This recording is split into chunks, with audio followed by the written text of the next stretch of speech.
চাঁদাবাজ ও দুর্নীতিবাজদের ভোটের মাঠে প্রত্যাখ্যান করলেই দুর্নীতি অনেকাংশে কমে আসবে বলে মনে করেন দুদক চেয়ারম্যান আব্দুল মোমেন।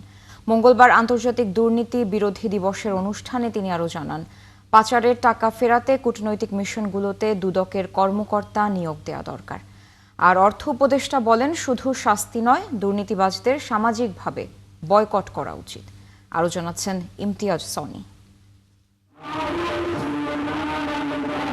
নানা কর্মসূচির মধ্য দিয়ে আন্তর্জাতিক দুর্নীতি বিরোধী দিবস উদযাপন করেছে দুর্নীতি দমন কমিশন দুদক।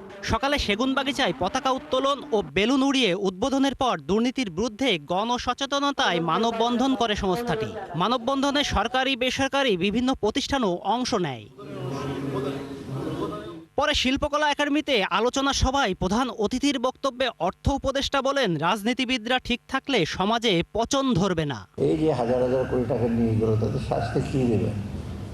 সারা জীবন জেলে থাকলেও শাস্তির তো সে সঠিক শাস্তি হবে না। আর যেটা ক্ষতি দেশের জন্য করেছে, জনগণের জন্য ক্ষতি, সেটা তো আপনি সেটা সে ক্ষতি কাটিয়ে উঠতে পারবেন না। রাজনীতিবিদরা যারা আমাদেরকে শাসন করবে, তারা যদি ঠিক থাকে, তা সহজে সমাজে পতন ধরবে না এবং তাতেই দুর্নীতি থেকে কমে যাবে।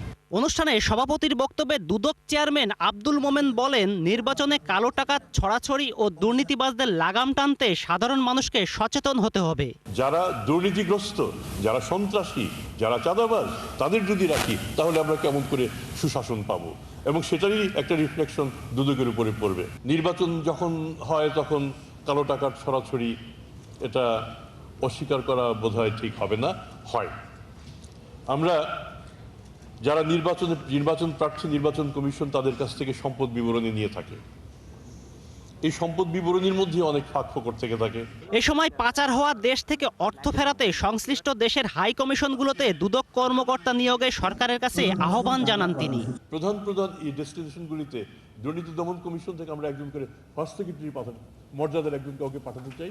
ইমতিয়াজ সনি, ৭১, ঢাকা।